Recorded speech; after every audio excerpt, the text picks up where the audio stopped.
अस्सलाम वालेकुम। आज मैं आपके साथ मोमोज़ की रेसिपी लेके आई हूँ। बहुत ही आसान सी रेसिपी है और बहुत मज़ेदार बनते हैं। और किस तरीके से आपने इनको स्टीम करना है, ये सारी वीडियो में मैं आपके साथ शेयर करूँगी। तो सबसे पहले 1 कप मैदा ले लिया है। मैदे को आपने छान लेना है और उसके अंदर रहा हाफ़ टी स्पून नमक और 2 टेबलस्पून ऑयल डाल के इसको आपने गूँध लेना है वार्म वाटर से। और सॉफ्ट सी डो गूँधनी है आपने। और उसके बाद आपने इसको थोड़ी देर रेस्ट के लिए रख देना है। उसके बाद इसका पेड़ा बना के आपने इसकी पतली सी रोटी बेल लेनी है।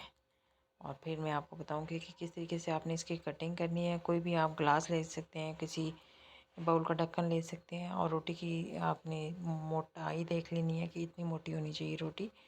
तो मैंने यहाँ पे एक ढक्कन लिया है और ढक्कन से इसकी कटिंग कर लेनी है मोमोज़ की।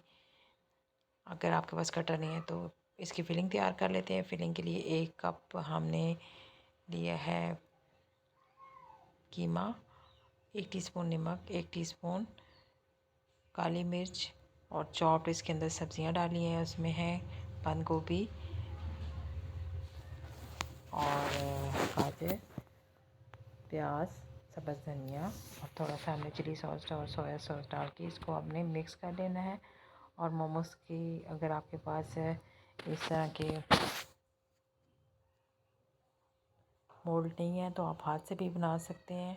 मोल्ड से इतने अच्छे बन नहीं रहते वैसे। जो हाथ से मैंने बनाए थे वो ज़्यादा अच्छे बने थे। तो इस तरीके से आपने मोल्ड से अच्छी सी कटिंग करके आपने मोमोज़ रेडी कर देनी है। और साथ साथ स्टीमर रेडी करने के लिए एक पतीले के अंदर जाली आप रख के इस तरह स्टीमर बना सकते हैं अगर आपके पास स्टीमर नहीं है तो। और जाली को ग्रीस कर लें और ग्रीस करने के बाद इसको मोमोज़ को सेट करके रखें और स्टीम कर लें। 10 मिनट आप स्टीम करेंगे तो आपके मोमोज़ ट्रांसपेरेंट हो जाएंगे, शाइनिंग वाले, चमकदार से। तो आपके मोमोज़ रेडी हैं। मज़ेदार से सॉस के साथ सर्व करें। और अगर वीडियो पसंद आए तो लाइक ज़रूर कीजिएगा। अल्लाह हाफिज़।